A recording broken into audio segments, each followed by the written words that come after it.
Morning all of you. આજે lecture number 8 આપણો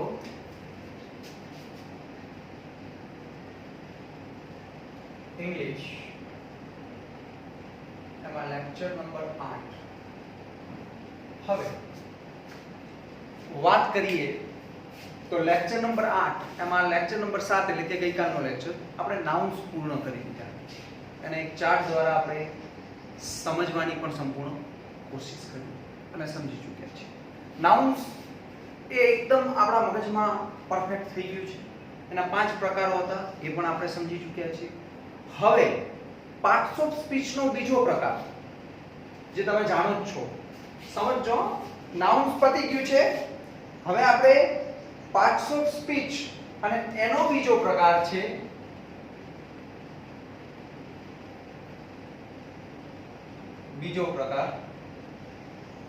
જેને આપણે કહીશું પ્રોનાઉન. અને પ્રોનાઉન એટલે સર્વનામ. પ્રોનાઉન એટલે સર્વનામ. હવે આના પણ પ્રકારો આવે છે, પણ હાલ આપણે ખાલી પ્રોનાઉનને જ સમજવાનું છે. એના પ્રકારોની આપણે કોઈ જરૂર છે નહીં. પ્રોનાઉનને સંપૂર્ણ સમજી લઈએ. બહુ સારો ટોપિક છે, મજા આવશે. તો પહેલા પ્રોનાઉનને આપણે વ્યાખ્યા દ્વારા સમજવાનો પ્રયત્ન કરીએ કે પ્રોનાઉન એટલે શું. તો કે જે કોઈ શબ્દ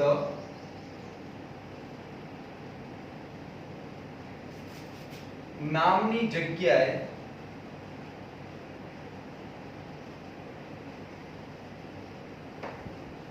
વપરાય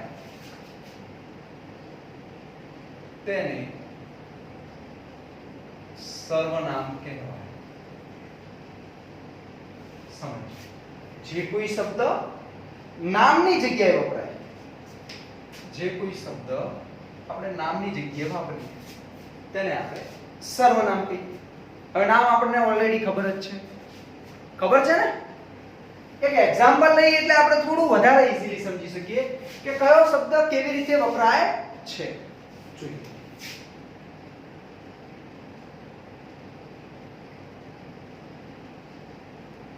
Ram is a boy.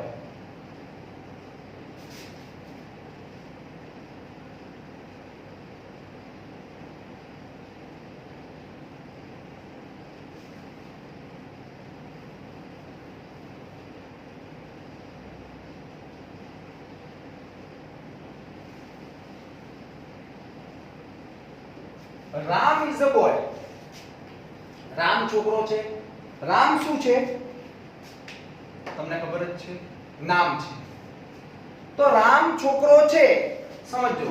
Ram is a boy એટલે કે રામ છોકરો છે. ખાલી જગ્યા સ્ટડીઝ ઇન સ્ટેન્ડર્ડ 9. ખાલી જગ્યા એટલે કોનું નામ આવશે? રામ. સમજો. અહીંયા રામ સ્ટડીઝ ઇન સ્ટેન્ડર્ડ 9 કારણ કે એની જ વાક્ય છે, વાત એની જ છે. એટલે કે તે રામ એટલે આપણે શું કહી શકીએ? તે ધોરણ 9 માં અભ્યાસ કરે છે. પણ સમજો એક વસ્તુ, રામ એક વખત આવી ગયું છે. હવે આખે આખું વાક્ય, આખે આખો ફકરો એના વિશે જ લખવાનું છે. તો એક વાક્ય પૂરું થાય એટલે બીજું વાક્ય પાછું રામથી, ત્રીજું રામ, ચોથું રામ, પાંચમું રામ. તો એક ફકરામાં 20 વખત રામ રામ રામ રામ રામ લખવું પડે. ભગવાનનું નામ છે, સારું જ છે લખો તો, પણ વારે ઘડીએ એકનું એક નામ લખવું એ આપણને પણ ઇરિટેશન આવે, સામેવાળાને. એટલે એના માટે એક આપણી જોડે તોડ છે. આપણી જોડે એટલે ગ્રામરનો તોડ છે. હવે આપણે અહીંયા રામની જગ્યાએ રામ લખવું આપણને યોગ્ય નથી લાગ્યું, ચલો કાઢી નાખ્યું. ચલો એ આ નીકળી. તો હવે શું લખવું? લખવાનું તો રામ જ છે. રામ શું છે? આને આપણે નામ કહીશું. એ તો તમને ખબર જ છે કે રામ નામ છે. કયું નામ છે? તો પ્રોપર નામ છે, એ પણ તમને ખબર છે. હવે આની જગ્યાએ અહીંયા આપણે લખવાનું છે તો હું શું લખી શકું? હી લખી શકું. રામની જગ્યાએ મેં શું લખ્યું? હી. લખી શકાય કે ના લખી શકાય? લખી શકાય. તો આ હી એ પણ એક રામ જ છે, પણ એને આપણે શેના તરીકે ઓળખીશું? સર્વનામ તરીકે. હવે બધાને મગજમાં બેસી ગયું કે આ તો બધું સાહેબ હી, સી, ઈટ ને ધે ને આઈ ને વી ને આ બધાને શું કહેવાય છે? સર્વનામ. શું કહેવાય છે? સર્વનામ. કયા કયા સર્વનામ હોઈ શકે એની ચર્ચા કરીએ. હવે લગભગ બધાને ખબર પડી ગઈ છે કે સર્વનામ કોને કહેવાય. આ રામ છોકરો છે, અહીંયા રમીલા હોત તો શું લખો? આ આવડવું જોઈએ હો, છઠ્ઠા સાતમા આઠમા માં આવે છે. રામ છોકરો છે, રામની જગ્યાએ રમીલા હોત તો આપણે અહીંયા શું લખો? સી લખી શકાય. એ પણ જોઈ લઈએ એકવાર. જો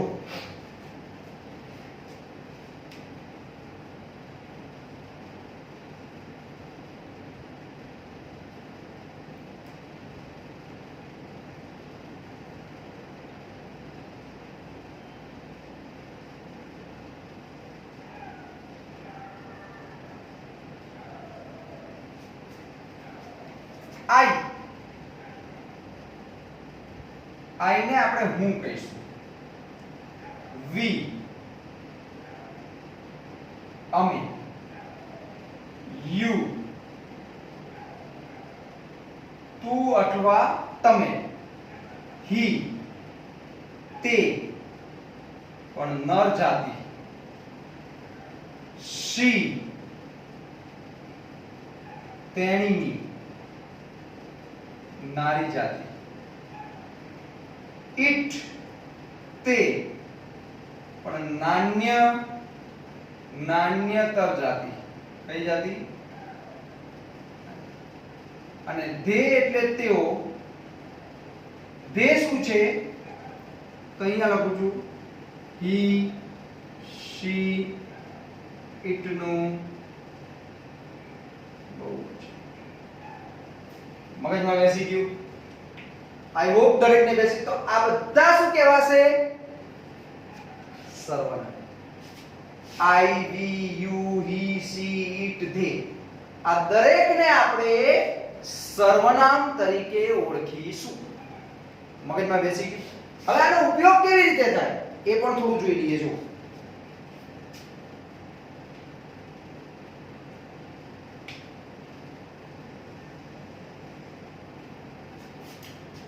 આઈ હું. હવે સમજો, આઈ એટલે હું. આઈ ની વાત એટલે કે હું મારી પોતાની વાત કરતો હોઉં ત્યારે આઈ નો ઉપયોગ થાય. એ તમને બધાને ખબર છે. વી ની વાત કરીએ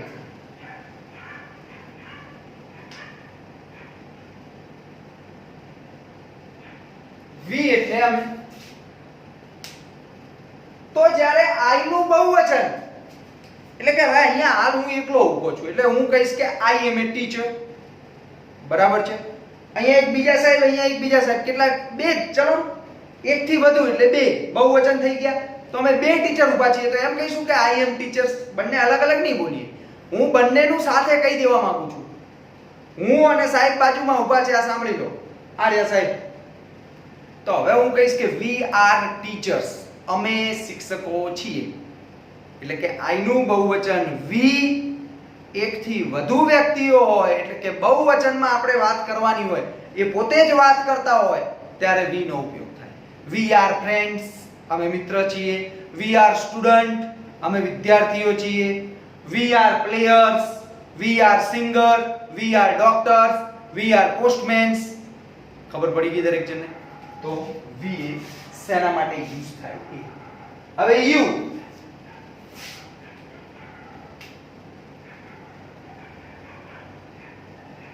તું, તમે. યુ બે રીતે યુઝ થાય.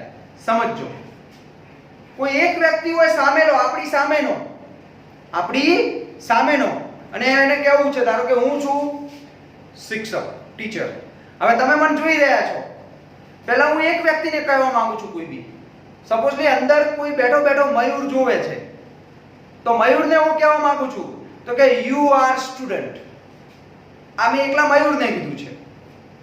પણ હવે અંદર ઓનલાઈનમાં મયુર જોવે છે, કુનાલ જોવે છે, બરાબર છે, મયુર જોવે છે, કુનાલ જોવે છે, હિતેશ જોવે છે, દિનેશ જોવે છે, કાવ્યા જોવે છે કે પૂજા જોવે છે, ઘણા બધા થઈ ગયા, તો પણ હું શું વાપરીશ? યુ.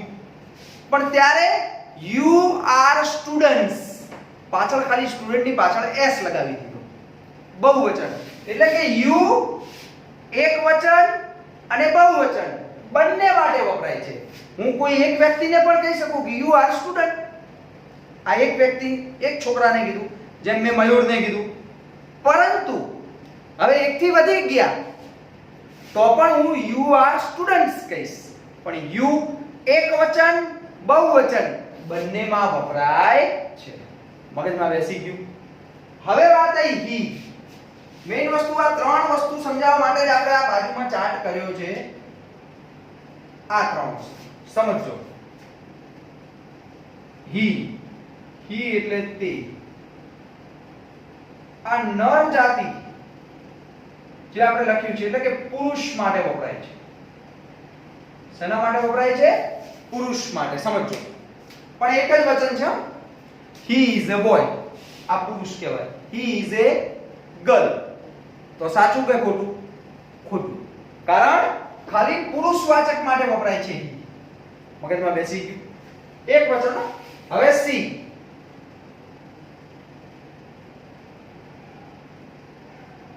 સી એટલે તેણી, એટલે નારી જાતિ, એટલે કે સ્ત્રી માટે વપરાય, છોકરી માટે. તો સી ઇઝ એ ગર્લ. હવે સાચું થઈ ગયું. She is a Kavita. She is Kavita એ ના. તો એક વચન છોકરી એટલે કે સ્ત્રી માટે, નારી જાતિ માટે સી વપરાય છે. હવે ઈટ.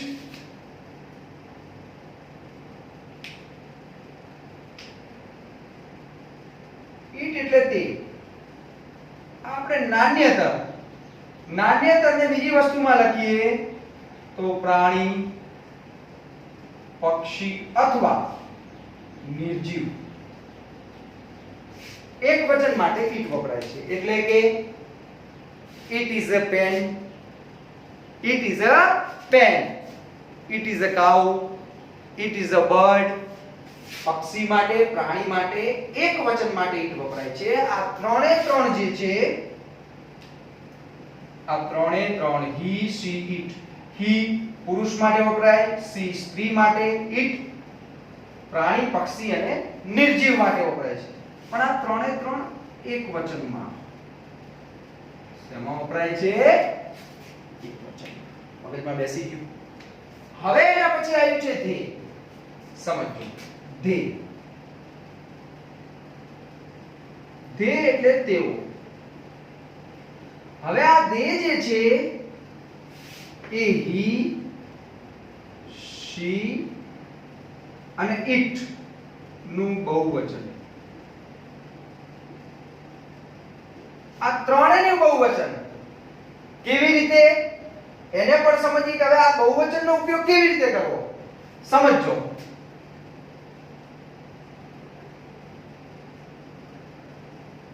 એક છોકરો છે. કેટલો છોકરો છે? એક. તો એના માટે આપણે he વાપરી શકીએ. શું વાપરી શકીએ? he. પણ એકથી વધુ છોકરાઓ છે તો એના માટે આપણે શું વાપરીશું? they. હવે મગજમાં બેસી ગયું. હવે એ જ રીતે એક છોકરી છે તો આપણે એના માટે she વાપરીશું. પણ એકથી વધુ છોકરીઓ તો એના માટે આપણે શું વાપરીશું? they. એક ગાય, એક જ ગાય છે તો આપણે ઈટ વાપરી શકીએ. એકથી વધુ ગાય તો શું વાપરીશું? they. સમજો બરાબર. બરાબર છે. he,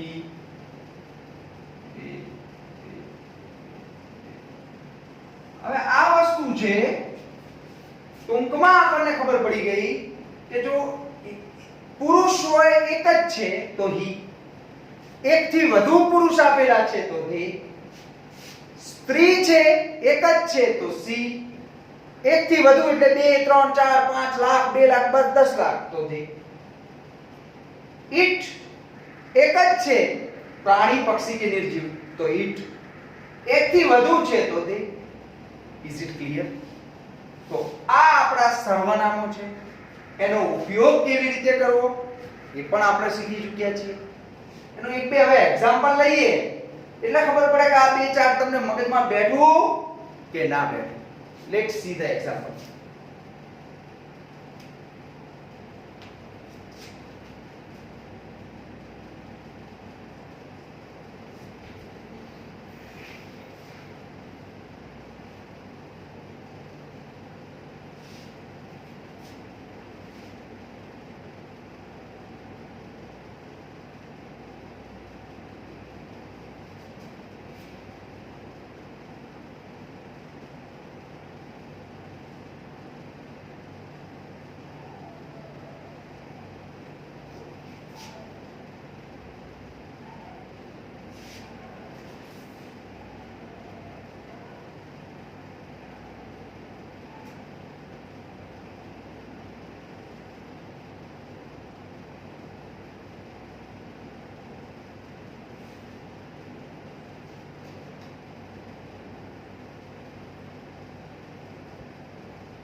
ખાલી જગ્યાઓ મૂકી દીધી છે, નામ પણ લખી નાખ્યા છે.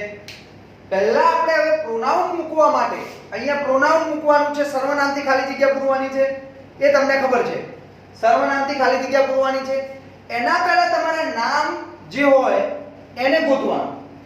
પ્રોનાઉન પૂરવા માટે પહેલા આપણે નામ ગોતવાનું. તો અહીંયા નામ ગોતીએ જુઓ રાહુલ, પહેલા વાક્યમાં એક નામ મળી ગયું રાહુલ. બીજી ખાલી જગ્યા આપણે પૂરવાની છે. એટલે આ વાક્યમાં આપણને નામ સ્ટુડન્ટ છે પણ કર્તાવાચક નામ રાહુલ.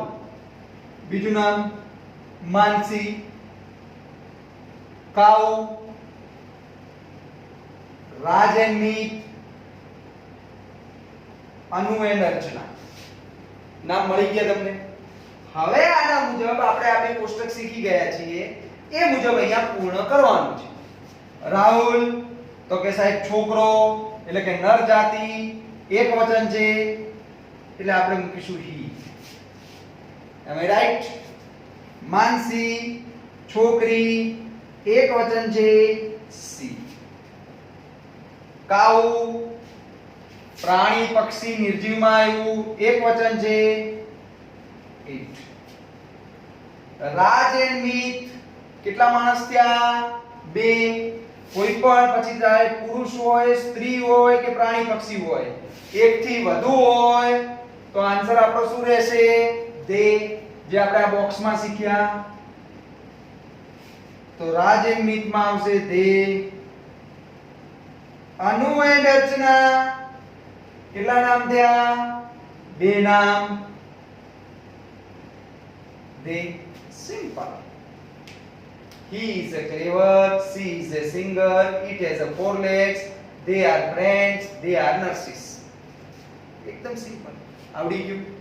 આ ખાલી જગ્યાઓ પૂછાય છે. 9મા માં પણ પૂછાય, 10મા માં પણ પૂછાય, 11 12 માં આનો કન્સેપ્ટ આવે છે. એ થોડો ટફ લેવલ આવે. આટલું ખબર પડી ગઈ, લખી નાખો ફટાફટ.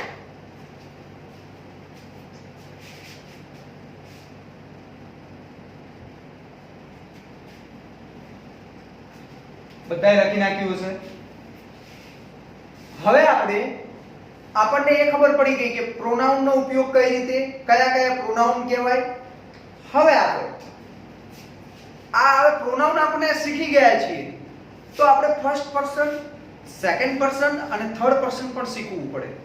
એટલે કે પહેલો પુરુષ, બીજો પુરુષ અને ત્રીજો પુરુષ. આ કદાચ તમે પણ 6 7 8 9 સાંભળેલું જ હશે, પણ ફરીથી એકવાર એને કમ્પ્લીટલી ક્લિયર. હવે ધ્યાન રાખજો, આપણે જે નાઉન ચલાયા હતા એ નામ એક પાયો કહેવાતો હતો. આ સર્વનામ એ પાયો તો ખરો જ, પણ હવે આપણે ભણવાનું ચાલુ થઈ ગયું છે એવું માની લીધું. હવે બેઝિક પૂરું થઈ ગયું છે. હવે આ જે વસ્તુ ચાલુ થાય છે ને એ ઇનડાયરેક્ટ સ્પીચમાં કામમાં આવશે ને એક્ટિવ વોઇસમાં કામમાં આવશે, નિબંધ લખવામાં કામમાં આવશે. બરાબર છે? આ આવડતું હશે તો જ ત્યાં આપણી ગાડી આગળ ચાલશે. મગજમાં બેઠું? તો હવે આપણે પ્રોનાઉનની વાત કરીએ. પ્રોનાઉનમાં આપણે જે પહેલો પુરુષ, બીજો પુરુષ, ત્રીજો પુરુષ છે એની વાત કરીએ. સમજો.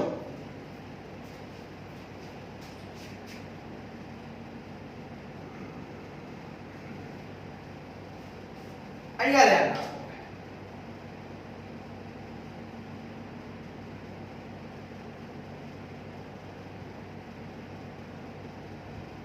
ફર્સ્ટ પર્સન, પહેલો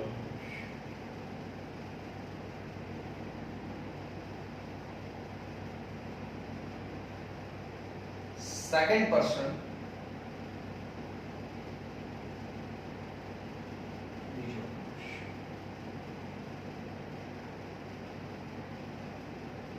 થર્ડ પર્સન,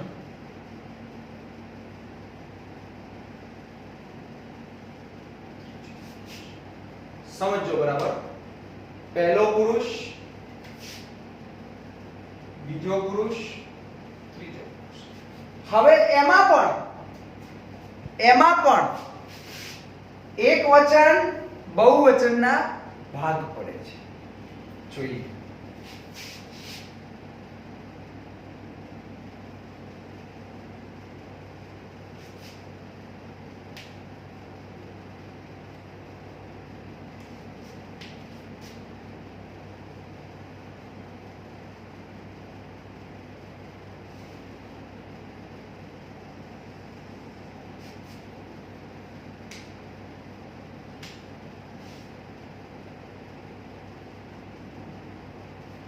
એક વચનને ઇંગ્લિશમાં સિંગ્યુલર કહેવાય ભાઈ. બહુવચનને ઇંગ્લિશમાં પ્લુરલ કહેવાય. એ પણ આપણે જેમ જેમ આગળ આવશે એમ શીખતા જઈશું.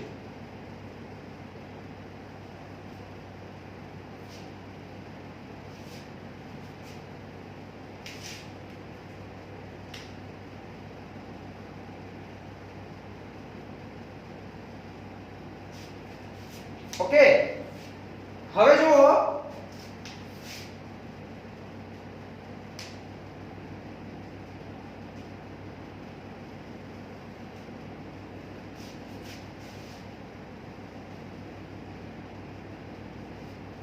તો એક કોષ્ટક આપણે તૈયાર કરી દીધું છે.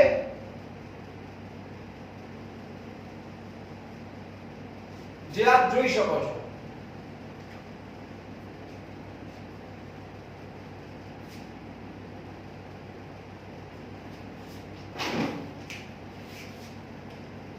પહેલો પુરુષ, બીજો પુરુષ, ત્રીજો પુરુષ. એક વચન, બહુવચન. Is it clear? હવે એને સમજવાની કોશિશ કરીએ. સમજો. હાલ એક જ સિમ્પલી આમાં બધું દરેક વ્યક્તિ શું હોય અલગ અલગ ચર્ચા કરતા હોય, આપણે એવી અલગ અલગ નહીં. આપણા જ ઉદાહરણથી એકદમ સિમ્પલી 1 મિનિટમાં ખબર પડી જાય. ફર્સ્ટ પર્સન પહેલા હું હાલ તમારી જોડે ભલે જે મનમાં આવે બોલી દઉં. કોણ બોલી રહ્યો છું? હું બોલી રહ્યો છું ભાઈ. ઓકે, તો હું બોલી રહ્યો છું એટલે હું શું કહેવાઈશ? હું મેં લખાયું તમને આઈ, લખાયું કે ના લખાયું? આઈ. તમે બધા સાંભળી રહ્યા છો, સાંભળી રહ્યા કે નહીં સાંભળી રહ્યા? તો તમે, હું પહેલો વ્યક્તિ, કારણ કે હું બોલી રહ્યો છું. તમે સાંભળી રહ્યા છો એટલે તમે કયા વ્યક્તિ થયા? બીજો વ્યક્તિ. જો હું પહેલો વ્યક્તિ, તમે બીજા વ્યક્તિ. હું હમણાં આગળની વાત કરી આપણે, તો રામની વાત કરી હતી રામની વાત, પ્રોનાઉનની ખાલી જગ્યામાં રામની વાત કરી કે Ram is a boy, he studied in 9th standard. તો રામની વાત કરી, તો રામ ત્રીજો વ્યક્તિ. રામ પછી મેં માનસીની વાત કરી માનસીની વાત. તો જો પહેલો તો વ્યક્તિ હું જ છું, કારણ કે હું બોલું છું. તમે શું કરો છો? સાંભળો છો, એટલે તમે બીજા વ્યક્તિ થયા. ફરીથી સમજો, હું બોલી રહ્યો છું એટલે હું પહેલો, કારણ કે જે બોલે એ જ પહેલો. સામે જે સાંભળતું હોય એ બીજો નંબર, તો તમે બીજા નંબરે આયા. તો પહેલા નંબરની સીટ મારી થઈ ગઈ, બીજા નંબરની સીટ તમારી થઈ ગઈ. ત્રીજા નંબરમાં ચેન્જ થશે, પહેલા અને બીજા નંબરમાં ચેન્જ થશે નહીં. કેમ ચેન્જ નહીં થાય? પહેલો હું, બીજો તમે, સીટ પેક. એ કઈ બદલાવાનું નથી. હું બોલવાનો છું, તમે સાંભળવાના છો. એ પેક થઈ ગયું. તો હવે આપણે લડવાનું કોના માટે? ત્રીજા નંબર માટે. તો ત્રીજા નંબરમાં કેવી રીતે? રામ વાત કરે છે તો રામ ત્રીજો થયો. અરે સોરી, આપણે વાત કરીએ છીએ, રામની વાત આપણે કરી એટલે રામ ત્રીજો થઈ ગયો. પછી મેં માનસીની વાત કરી તો માનસી ત્રીજો થઈ ગયો. કેમ ત્રીજો? ચોથો તો આપણી જોડે છે જ નહીં. એટલે ત્રીજા નંબરમાં પુરુષમાં ચેન્જ થાય. રામની વાત કરી તો રામ ત્રીજો, માનસીની વાત કરી તો માનસી ત્રીજી, એના પછી મેં કાઉની વાત કરી તો કાઉ ત્રીજી. મગજમાં બેસી ગયું. તો હવે આપણે સમજીએ, પહેલો પુરુષ એટલે હું, એટલે કે આઈ. બીજો પુરુષ એટલે તમે, એટલે કે યુ. તો હવે મગજમાં બેસી જવું જોઈએ, પહેલો પુરુષ આઈ જ, એમાં બદલાવ ન થાય. બીજો પુરુષ યુ, ત્રીજો પુરુષ રામ, એટલે એનું pronoun he. Mansi pronoun she. Cow pronoun it. મળી ગયા ત્રણ. ત્રીજો પુરુષમાં શું આવી શકે? He, she, it. Is it clear? Perfect. જોઈએ હવે અહીંયા. તો એક વચન સમજો બરાબર. પહેલો પુરુષ એક વચનમાં આવશે આઈ.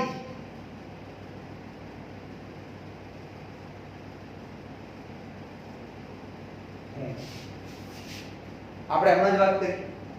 બીજો પુરુષ એક વચનમાં આવશે યુ, તું. હમણાં જ વાત કરી. ત્રીજો પુરુષ એક વચનમાં આવશે હી. જો નર જાતિ હોય તો, છોકરો હોય તો હી આવી શકે, અથવા સી આવી શકે. ક્યારે? નારી જાતિ હોય તો. અથવા શું આવી શકે? ઈટ. ક્યારે? નાન્યતર જાતિ હોય તો, એટલે કે પ્રાણી પક્ષી એની વાત હોય તો. તો આ થઈ ગયો પહેલો પુરુષ એકવચન, પહેલો પુરુષ બહુવચન, સોરી બીજો પુરુષ એકવચન. આ ત્રણે થઈ ગયા ત્રીજો પુરુષ એકવચન. હવે હું તમને પ્રશ્ન પૂછું કે પહેલો પુરુષ એકવચન, તો તમારો જવાબ આઈ.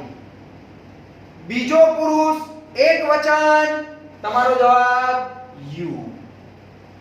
ત્રીજો પુરુષ એકવચન, હી, સી, ઇટ. ત્રણે. પરંતુ જો નર જાતિ એટલે કે છોકરો હોય તો હી, નારી જાતિ છોકરી હોય તો સી, પ્રાણી પક્ષી કે વસ્તુ હોય તો ઇટ. બોલો આમાં એકદમ પપ્પુ જેવું ખરું કે નહીં? કોઈ ડાઉટ ખરો આમાં? કોઈ નહીં. હવે બહુવચનમાં જઈએ તો બહુવચન મેં હમણાં આગળ તમને શીખવાડી જ દીધું છે. એ જ કરવાનું હવે. આઈ નું બહુવચન હવે કેવું બને?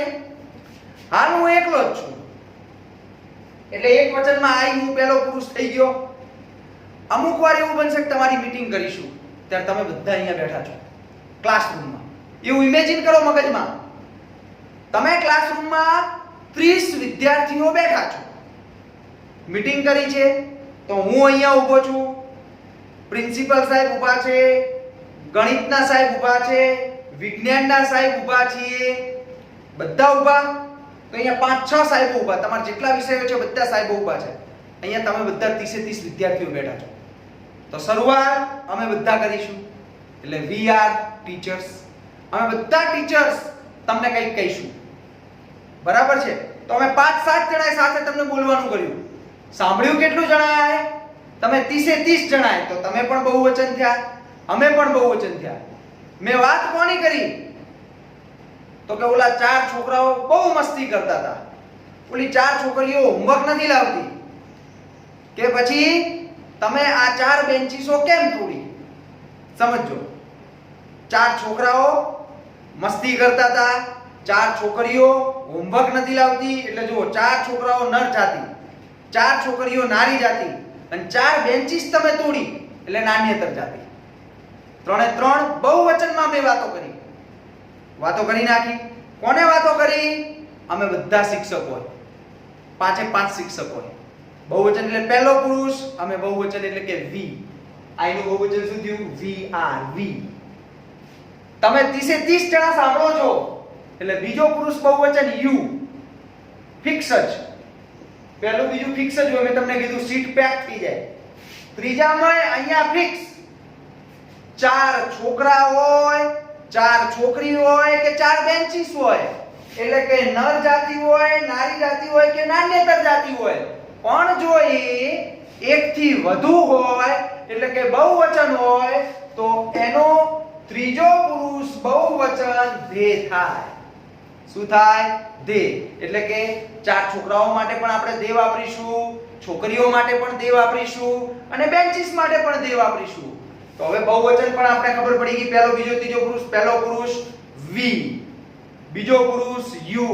મેં તમને આગળ જ સમજાવ્યું કે યુ એકવચન બહુવચન બંનેમાં ઉપયોગ થાય.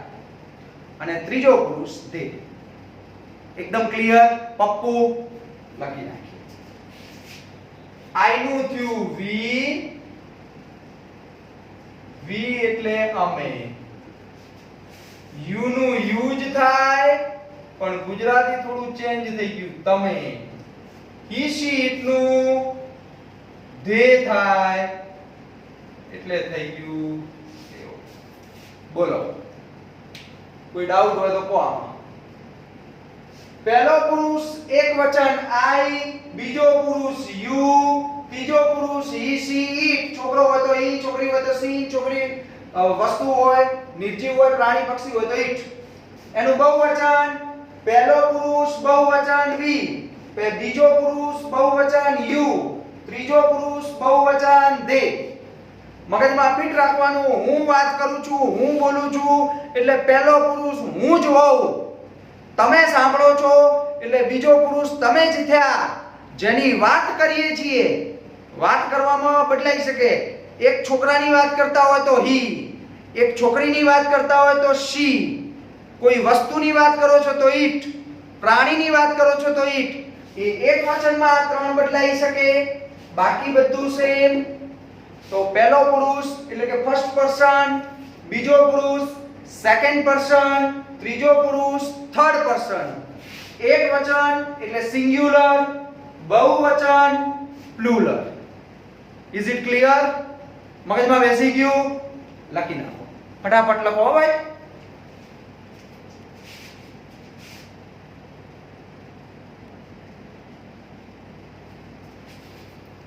દરેકે લખી નાખ્યું હશે. હવે આ 5 વાક્યો તમને હોમવર્કમાં આપું છું. યોગ્ય પ્રોનાઉન આપણે શીખી ચૂક્યા છીએ, એના વાક્ય પણ સોલ્વ કર્યા છે. એ જ પ્રમાણે અહીંથી આપણે નામ જોઈ એના યોગ્ય અહીંયા નાઉન પ્રોનાઉન લખવાના છે. હવે આવતીકાલે આપણે આપણા 9મા લેક્ચરમાં પ્રોનાઉનના અલગ અલગ 3 વિભક્તિઓમાં ઉપયોગ થઈ શકે છે. આ તો આપણે કર્તા વિભક્તિ જ જોઈ છે. સમજો તો કર્તા વિભક્તિ, કર્મ વિભક્તિ અને સંબંધક વિભક્તિ, ત્રણ વિભક્તિ આવે છે. નોમિનેટિવ કેસ, કર્તા વિભક્તિને આપણે શું કહીશું? નોમિનેટિવ કેસ. કર્મ વિભક્તિને ઓબ્જેક્ટિવ કેસ અને સંબંધક વિભક્તિને પોઝેસિવ કેસ કહીશું. જે 9મું 10મું બંનેમાં બે બે માર્ક્સની ખાલી જગ્યાઓ અથવા કોઈ ફકરામાં આવી શકે છે. એટલે હવે આપણું ભણવાનું શરૂ થઈ ચૂક્યું છે. આવતીકાલે આપણે નોમિનેટિવ કેસ, ઓબ્જેક્ટિવ કેસ અને પોઝેસિવ કેસ ત્રણે ત્રણ વિભક્તિઓનો અભ્યાસ કરીશું. હવે વાત રહી પૂરેપૂરું પ્રોનાઉન. એમાં બે કોષ્ટક આપણે લખ્યા છે આજે. એક તો પહેલો પુરુષ, બીજો પુરુષ, ત્રીજો પુરુષ. યાદ રાખવાની જરૂર નથી, યાદ રહી જ જશે. અને એના આગળ આપણે થોડું પ્રોનાઉનના ઉપયોગો શીખ્યા હતા. તો આખે આખું પ્રોનાઉન મગજમાં ફિટ હોવું જોઈએ. આટલા સાથે આવતીકાલે જે વિભક્તિની શરૂઆત કરવાની છીએ એ વિભક્તિ ત્યારે જ ખબર પડશે જ્યારે આજ સુધી એટલે કે આજે મેં ચલાવ્યું છે પ્રોનાઉનમાં એ આવડતું હશે. આજે હવે આટલા સુધી જ રાખીએ. આવતીકાલે ફરીથી મળીશું. Thank you.